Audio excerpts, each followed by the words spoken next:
Hi everyone, ಬನ್ನಿ ನಾನು ಇವತ್ತು ಫೆಸ್ಟಿವಲ್ ಆಫರ್ ನ ರಿಲೀಸ್ ಮಾಡ್ತಾ ಇದ್ದೀನಿ. ಏನಪ್ಪಾ ಆಫರ್ ಅಂತೀರಾ? ಹಾರಿ ವರ್ಕ್ ಬ್ಲೌಸ್ ಕಲೆಕ್ಷನ್ ಜಸ್ಟ್ 300 ರುಪೀಸ್ಗೆ ಕೊಡ್ತಾ ಇದ್ದೀನಿ. ಈ ಆಫರ್ ಜಸ್ಟ್ 3 ಡೇಸ್ ಮಾತ್ರ ವ್ಯಾಲಿಡ್ ಇರುತ್ತೆ. ಅದು ಯಾರು ನನ್ನ ಪೇಜ್ ನ ಫಾಲೋ ಮಾಡಿ ಈ ವಿಡಿಯೋನ ಶೇರ್ ಮಾಡಿ ಕಮೆಂಟ್ ಮಾಡಿರ್ತಾರೋ ಅವ್ರಿಗೆ ಮಾತ್ರ ಈ ಆಫರ್ ವ್ಯಾಲಿಡ್ ಇರುತ್ತೆ. ಏನಪ್ಪಾ 300 ರುಪೀಸ್ ಕೊಡ್ತಿದ್ದಾರೆ, ಯಾವ ತರ ಇರುತ್ತಪ್ಪ ಕಲೆಕ್ಷನ್ಸ್ ಅಂತೀರಾ? ಬನ್ನಿ ತೋರಿಸ್ತೀನಿ ಯಾವ ತರ ಇದೆ ಅಂತ.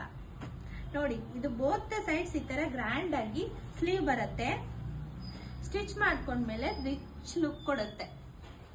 ಮತ್ತೆ ಬ್ಯಾಕ್ ಸೈಡ್ ಕೂಡ ಈ ತರ ಡಿಸೈನ್ ಇದೆ. ಇದು ಕಂಪ್ಲೀಟ್ 1 ಮೀಟರ್ ಫ್ಯಾಬ್ರಿಕ್ ಆಗಿರುತ್ತೆ. ಬಟರ್ ಸಿಲ್ಕ್ ಮೆಟೀರಿಯಲ್, ತುಂಬಾನೇ ಕ್ವಾಲಿಟಿ ವೈಸ್ ಚೆನ್ನಾಗಿದೆ. ಮತ್ತೆ ಇದರಲ್ಲಿ ಯಾವ್ಯಾವ ಕಲರ್ ಅವೈಲಬಲ್ ಇದೆ ಅಂತ ಬನ್ನಿ ತೋರಿಸ್ತೀನಿ. ಯಾರ್ಯಾರಿಗೆ ಯಾವ್ಯಾವ ಕಲರ್ ಬೇಕು ಅಂತ ನೋಡ್ಕೊಂಡು ಡೈರೆಕ್ಟ್ ಆಗಿ ನಂಗೆ ಮೆಸೇಜ್ ಮಾಡಿ. ರೆಗ್ಯುಲರ್ ಪ್ರೈಸ್ ಬಂದ್ಬಿಟ್ಟು 450 ಇದೆ. ಆಫರ್ ಅಂತ ಹೇಳ್ಬಿಟ್ಟು ನಾನು 300 ರುಪೀಸ್ಗೆ ಹಾಕ್ತಾ ಇರೋದು. ಜಸ್ಟ್ ಈ ಆಫರ್ 3 ಡೇಸ್ ಮಾತ್ರ ವ್ಯಾಲಿಡ್ ಇರುತ್ತೆ. ಬೇಗ ಬೇಗ ಬಂದು ಈ ಆಪರ್ಚುನಿಟೀಸ್ನ ಗ್ರ್ಯಾಬ್ ಮಾಡ್ಕೊಳ್ಳಿ. Thank you.